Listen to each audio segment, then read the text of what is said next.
Bonjour, bonjour.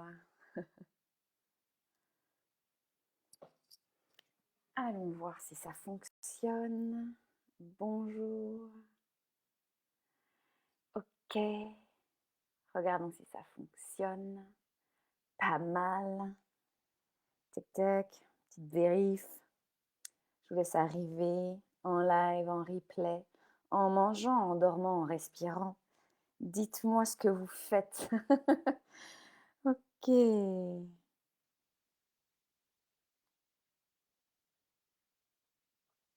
y a du son, génial. Alors, me voici sur ma page Aurélie Langlais. Et j'ai mes petites idées pendant ces vacances. Donc, vous allez me voir par ici le lundi. Et comme ça, vous pourrez avoir accès pour toute la semaine au live. Je voulais prendre le temps de vous regarder en face, même si je ne vois pas vos yeux, pour vous souhaiter une belle année. Une belle année qui commence, n'oubliez jamais, c'est une année civile, c'est une année calendaire. On n'est pas encore sur une année naturelle. Si, avec ce que nous propose la société, on nous propose, comme si on était déjà au printemps et en été, avec ces multiples objectifs et ces intarissables résolutions. On est vraiment ici en plein hiver. Je disais ce matin en vocal à mes clientes, n'oubliez pas que vous êtes en hiver. Peut-être que dans votre vie personnelle, vous êtes ailleurs, mais dans l'interaction avec la nature, nous sommes en hiver. Je ne dis pas que vous ne devez rien faire, mais n'oubliez pas d'où vous partez. Que chaque action soit issue de votre être intérieur. Je vous souhaite une année reliée à votre note. Je parle beaucoup de se relier à son être intérieur, à son dharma. Le dharma, c'est une mise en action, d'entrer dans sa voie, connectée à sa voie intérieure. Vous n'avez pas à essayer d'aligner vos 25 000 chakras, mais c'est de les écouter dans leur désalignement et d'y aller depuis cet espace. Ne forcez pas l'alignement, rentrez en vous et depuis cet espace de conscience, allez-y. Je préfère une action depuis l'intérieur qui va en courbe et décourbe et en monts et vallées que de l'extérieur une action forcée mais superficiellement donnée. Ça goûte rien du tout. Goûtez vous-même votre propre note. Alors, je vous souhaite une année pleine de vos notes, de vos bécards, de vos bémols, de vos clés de sol et de vos clés de fa, et de vos clés d'ut peut-être. Allez-y. Vous allez sentir votre note. Sentez votre instrument. Et peut-être qu'au mois de mars, vous aurez changé de clé. Vous aurez rajouté un si bémol. Et peut-être qu'en été, en plein mois de juillet, vous aurez enlevé toutes vos altérations. Et ce sera juste ça. Juste la gamme majeure.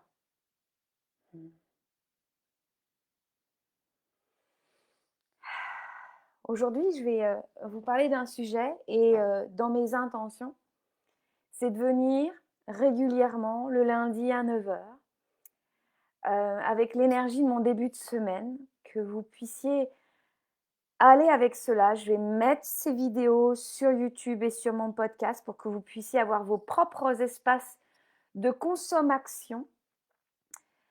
C'est un cours que je faisais quand je faisais cours de français au 3e. Je parlais d'être des consommateurs. Ces réseaux sociaux sont la porte ouverte à Vata, à l'air consommé, aspiré et vicié. Allez-y avec une action alignée, avec un dharma conscient. Moi, je viens avec cela. Chaque lundi, vous allez voir, je vais le faire avec un rythme particulier. Je ne vais pas forcer. Je vais y aller avec une intention concrète de déposer un enseignement qui va être déposé sur quelques plateformes, les miennes, sur cette page, sur ma chaîne YouTube, sur le podcast Yogi Lumière. et vous puissiez dans la semaine en faire quelque chose, en faire un espace de réflexion intime, personnel, en groupe. Si vous êtes professeur de yoga, de l'utiliser pour créer vos propres séances. Pour mes clientes, d'approfondir ce que l'on enseigne en ce moment. Dans le cercle de feu, on commence un nouvel enseignement. Dans Yogi Dharma, on va commencer la première cohorte jeudi. J'ai plein d'excitation en moi parce que moi, je sais quel groupe je vais avoir. J'ai encore des femmes qui vont venir peut-être avant jeudi, mais c'est d'utiliser une matière vivante. Arrêtez de consommer et d'être gavé comme une oie. Utilisez la substantifique moelle. Moi, je vais dire plein de choses. Je suis quelqu'un qui va dire plein de choses, mais c'est pas le plein qui est intéressant. C'est ce qui résonne en vous. Il va y avoir un mot qui va vous déclencher, un truc qui va vous faire envie. Allez-y avec ça dans la semaine. Et je vous retrouve le vendredi dans mon groupe privé Femmes Lumière. Je dirais même dans notre groupe privé. Si vous n'appartenez pas encore à cette communauté, allez-y. Et on va faire des entraînements. Et si vous avez envie d'être coaché en live par moi, vous me dites, vous venez connecter avec moi. Message, mail, tout ça, hein, vous connaissez la rengaine. Et je vous envoie un lien Zoom et je vous coach.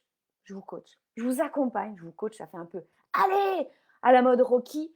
Je suis pas très mode Rocky, moi, mais je me vois déjà sur le ring avec vous. Allez les filles! Ça marche pas parce que ça fait un système nerveux dérégulé, puis c'est ce dont je vais vous parler.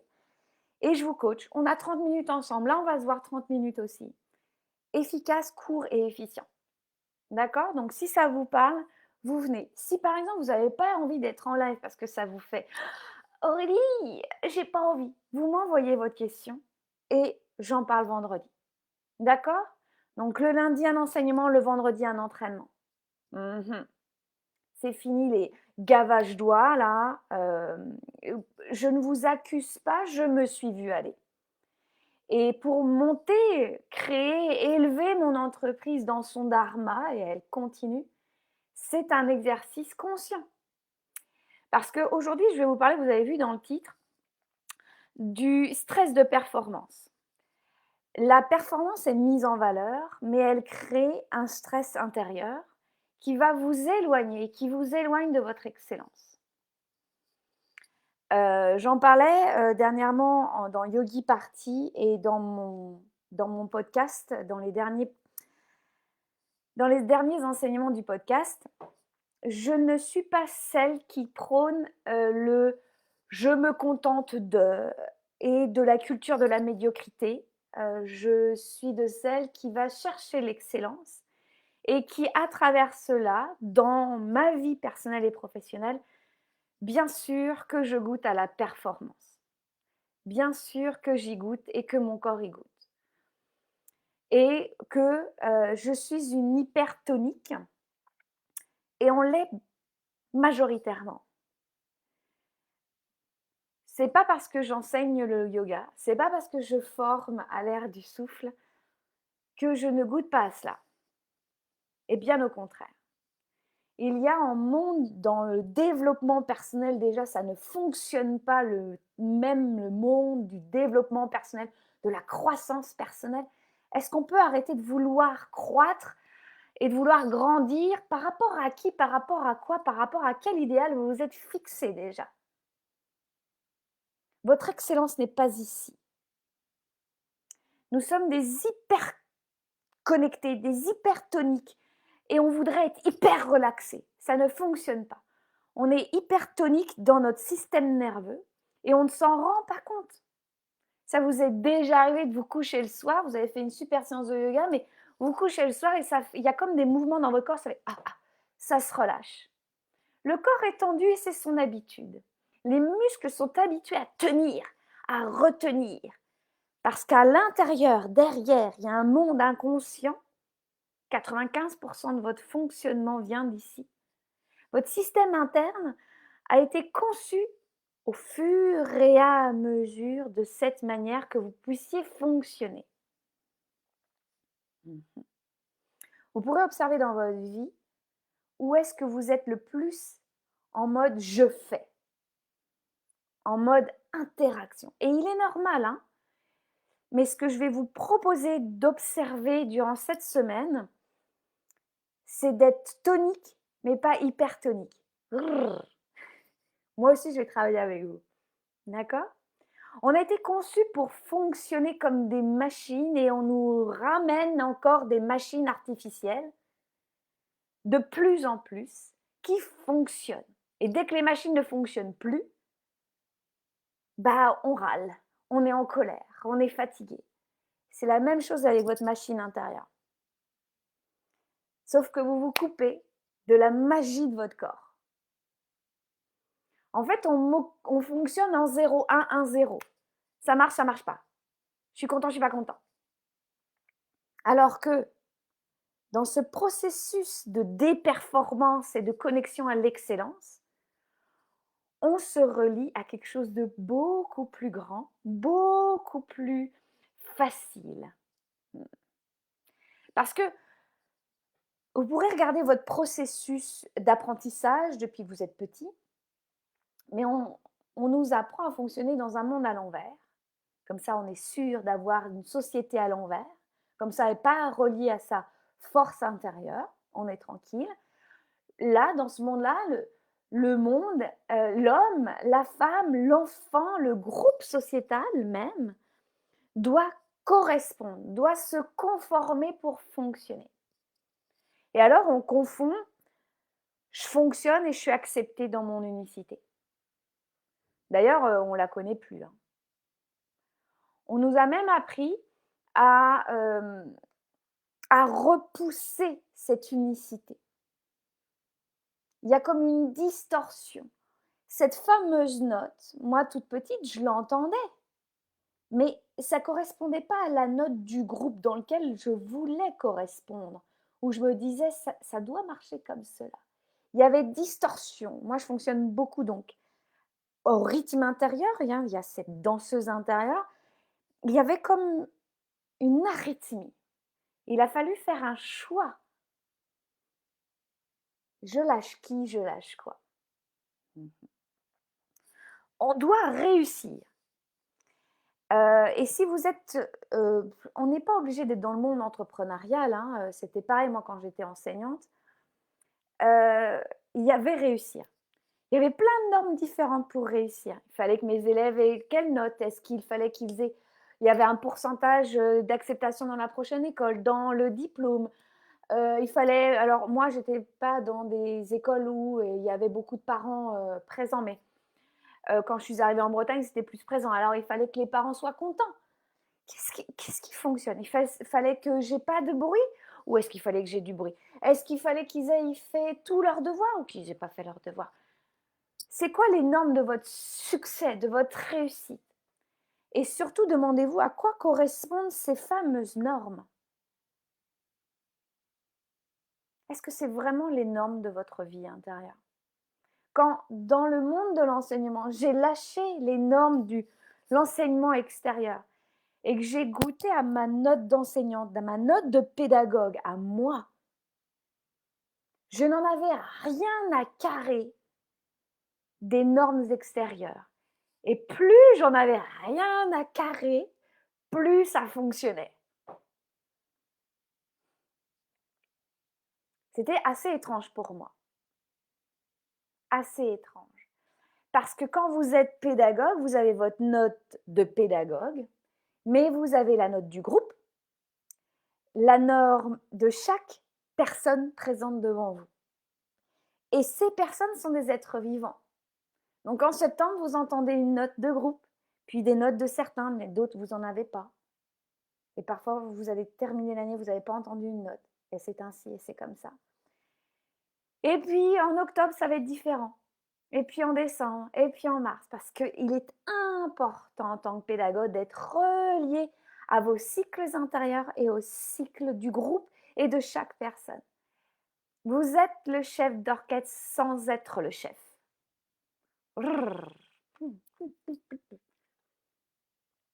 Moi, par exemple, j'ai principalement travaillé avec des adolescents. Leurs notes, changent et sont très puissantes parce qu'ils fonctionnent selon leurs hormones. Très très haut, très très bas. Mais moi aussi, j'arrive avec mes hormones. Très très haut, très très bas. Oh mon Dieu, qu'est-ce que j'ai fait pour? D'accord? Donc je peux pas goûter. Si je rentre dans la performance, il faut que ça fonctionne comme ça. Parce que ma voisine a fonctionné comme ça. Parce que mes collègues de français font comme ça. Sauf que moi, j'étais prof de lettres classiques. Donc j'avais le cul entre deux chaises, excusez-moi du terme, j'avais les fesses entre deux chaises. C'est-à-dire que j'avais les profs de français qui enseignaient de certaines manières, qui, elles, par exemple, elles étaient professeurs de lettres modernes, elles avaient appris le français de telle manière, et moi, je n'avais pas appris le français de cette manière. Et moi, j'avais l'enseignement du latin, du grec, de l'archéologie. Ça ne fonctionnait pas. Donc, il a fallu que j'accepte et que j'accueille ma différence. Et je suis allée goûter, je suis allée écouter les cours de mes collègues. Je suis allée écouter les cours des profs de PS. Je suis allée écouter les cours des profs de musique et d'anglais. Comment vous faites, vous? Je suis allée baisser les barrières. Et je suis allée construire mon propre temple intérieur.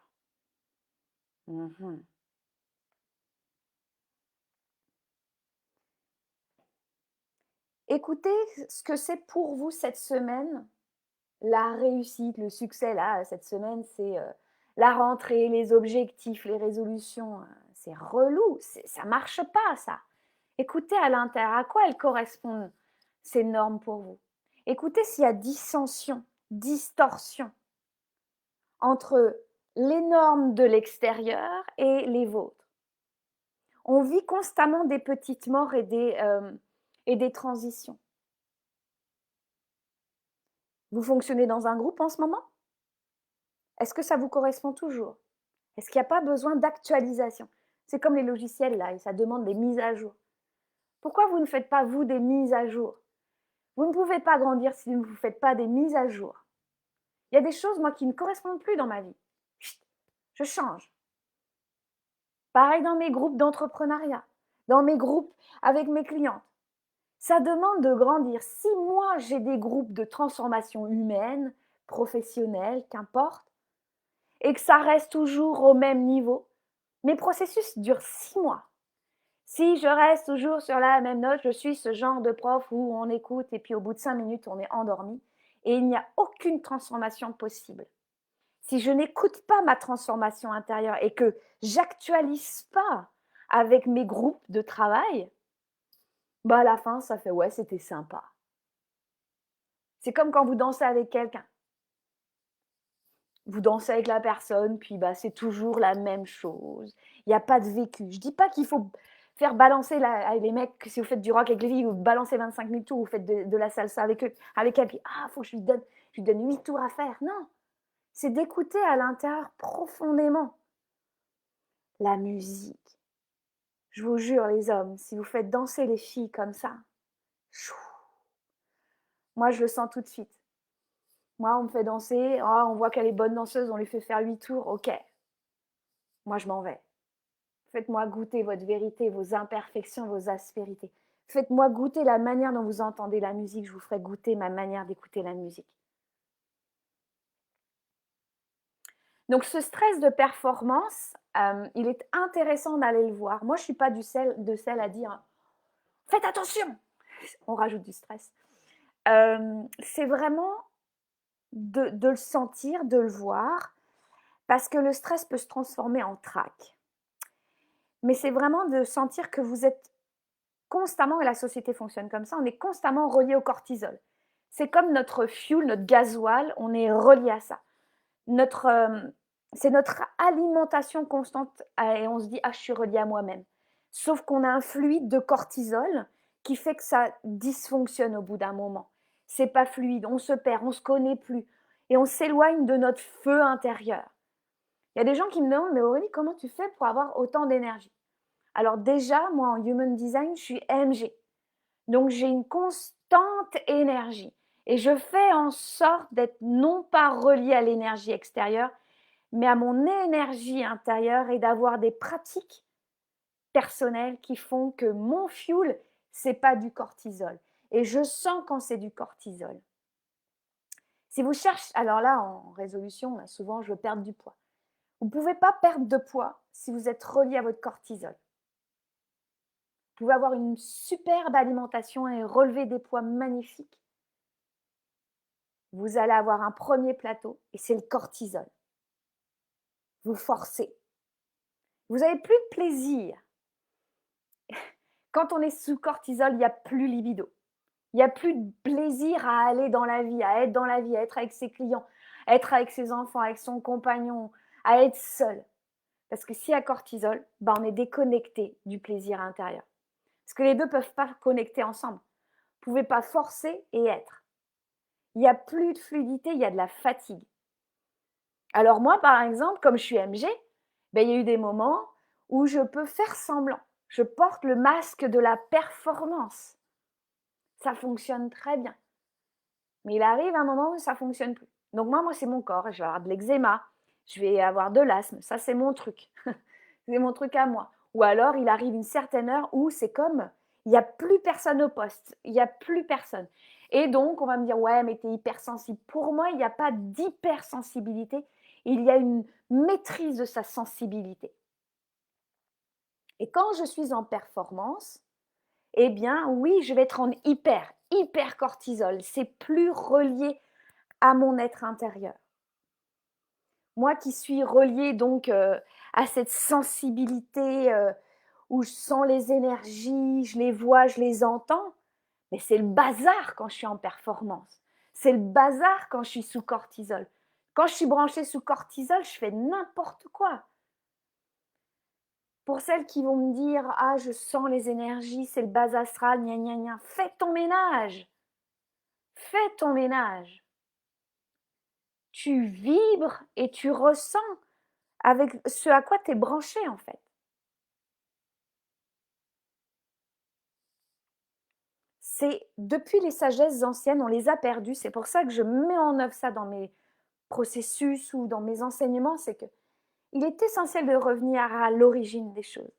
Dans les sagesses anciennes, il n'y avait pas cette performance, il y avait cet apprentissage de cette sensibilité. Qu'est-ce que vous faites de votre temple intérieur? Avant, on apprenait ça aux gens. Il y avait les écoles des mystères. Il y avait des prêtresses qui apprenaient après aux autres personnes. Ça transmettait de génération en génération. On nous apprend quoi maintenant? Moi, j'ai fait partie de ce système. J'ai appris le COD, le COI, le COS. Mais pourquoi? Depuis quel espace? Et quand j'ai commencé à poser cette question, pourquoi? C'était le début du changement de ma pédagogie. Et que j'ai dit au revoir à vos trucs là, en cours, aux évaluations et tout ça. On va aller ailleurs. Moi, mon but avec mes élèves, c'était pas qu'ils soient performants, c'est qu'ils soient excellents. Chaque personne a des talents, mais si vous ne les entretenez pas, j'en parlais avec mon fils qui donc est fan de foot, on parlait du don, d'un talent inné. Je lui disais, si tu as un don, mon cher, et si tu ne l'entretiens pas, ta forêt deviendra jungle et tu ne pourras plus avancer avec ça.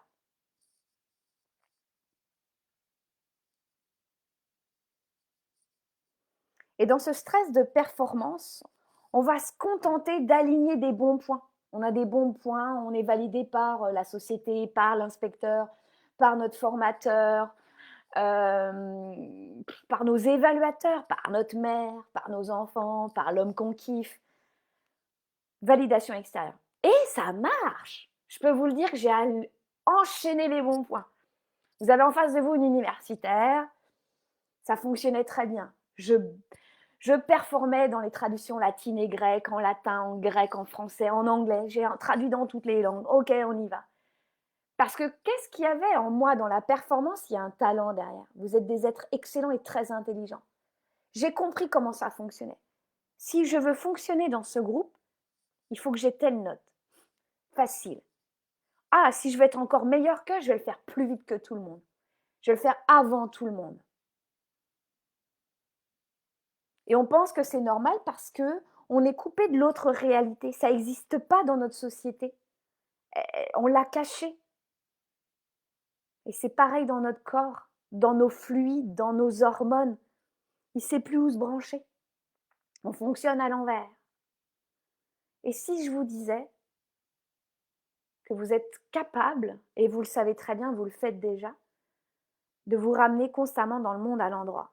C'est ce que dit Lulumineuse dans ses derniers partages. Je l'avais interviewée pour parler de spiritualité et d'adolescence. Vous pouvez la retrouver sur ma chaîne YouTube. Et elle parle de monde à l'endroit et de monde à l'envers. Allez voir cela. Regardez avec vos yeux d'à l'endroit. Et vous allez voir que votre corps, il va vous montrer. C'est comme si, c'est comme ça. Vous n'avez plus besoin de vous dire, je dois manger ci, je dois manger ça.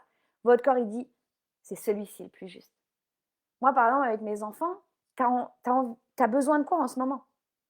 Mon fils, en ce moment, ne mange que des protéines. Ok, on y va. Et son corps fonctionne très, très bien.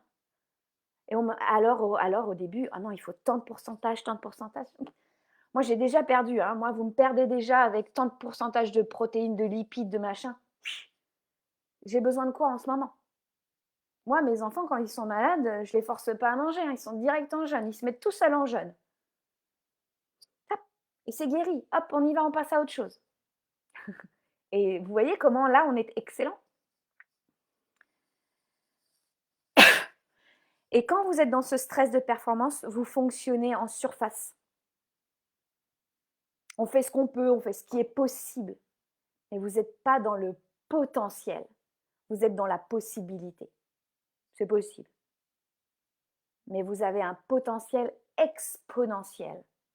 Parce que quand vous commencez à rentrer dans le monde à l'endroit, c'est comme la spirale de Fibonacci, c'est avec celle-ci que je travaille, c'est que c'est exponentiel. Tada, tada. Et ça n'empêche pas que parfois on revienne au début, mais ça continue. Et c'est là où les résultats sont à long terme et pas en surface et à court terme. Si vous faites ça, si vous êtes des accompagnants, si vous faites ça avec vos clients, c'est du bonbon. C'est du bonbon. Vos clients, ils vont venir, non pas parce que vous avez la méthode magique, c'est parce que vous les amenez plus loin. Encore, encore. Moi, avec mes clients, c'est pas que je les emmène plus loin, c'est que je les amène plus profond. C'est plutôt ma méthode. Mais chacun a sa propre méthode de travail, d'accord? Et c'est important que vous y alliez, vous, dans votre excellence de travail intérieur. Donc, ça va venir faire goûter à l'inconfort. Votre système, quand il est construit à l'envers, va être hyper inconfortable. Ça ne va pas lui plaire. Allez-y, continuez. Donc, quand vous goûtez à derrière la performance, à l'excellence, au monde, à l'endroit, vous êtes relié à la détente. Vous êtes relié à votre état intérieur, à un flot de conscience. Vous accédez à cette excellence, à votre génie intérieur. C'est exactement la lampe d'Aladin, notre monde. On nous a mis dans une lampe. On vous a forcé à rentrer à l'intérieur. Et moi, je viens vous dire, frottez, frottez, frottez. Et c'est parti. Votre génie intérieur, il a été jugé, calmé, dénigré, dévalorisé. Pourquoi je mets entre guillemets calmé? Parce que dans le monde du yoga, par exemple, on dit connecté. Moi, par exemple, quand j'ai commencé le yoga et que je l'ai mis en place dans mes classes, on m'a dit, ah bah super, tu vas calmer les élèves. Je le dis très souvent. Ça m'a donné de l'urticaire, plutôt de l'eczéma pour moi. J'ai dit, mais je ne fais pas du yoga pour les calmer.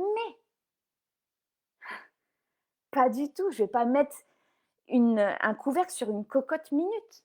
On va apprendre la cocotte minute. Et on va changer de cocotte et on va grandir et on va grandir. D'accord? Donc, honorez votre génie intérieur. On en a besoin, mince alors. Allez-y.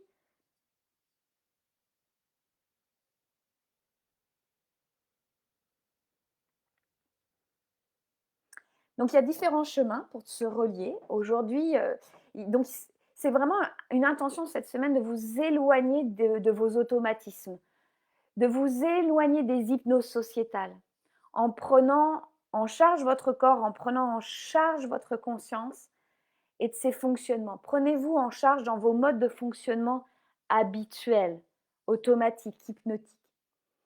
Et aujourd'hui, je vous propose une façon de fonctionner, la méditation, qui peut être, oui, sur un tapis de yoga, oui, en prenant un instrument de musique, oui, en allant marcher, oui, sous votre douche. Les Occidentaux ont besoin de la phase d'avant de la méditation. Beaucoup veulent se relier à leur divin, des choses comme ça, et à des états de conscience modifiés. Allez d'abord dans vos états de conscience naturels. N'allez pas chercher les états de conscience modifiés si vous n'êtes pas capable de vous concentrer sur vos états de conscience naturels. Avant la méditation, c'est la capacité de concentration. Vous pourrez aller voir les différents stades en yoga. C'est d'abord la concentration. Et d'ailleurs, prêtez attention à la performance. Je vois beaucoup de gens, j'ai fait ma méditation dans votre to-do list. Là. Ah, il faut que je médite. Ouah. Moi, vous ne me donnez pas envie d'y aller. Donc, je vous propose plutôt, avant toute action, d'entrer en état de concentration intérieure. Entrez dans votre temple. Écoutez les distorsions. Écoutez les fuites. Écoutez tout cela et ne bougez plus. La méditation va permettre le changement de focus.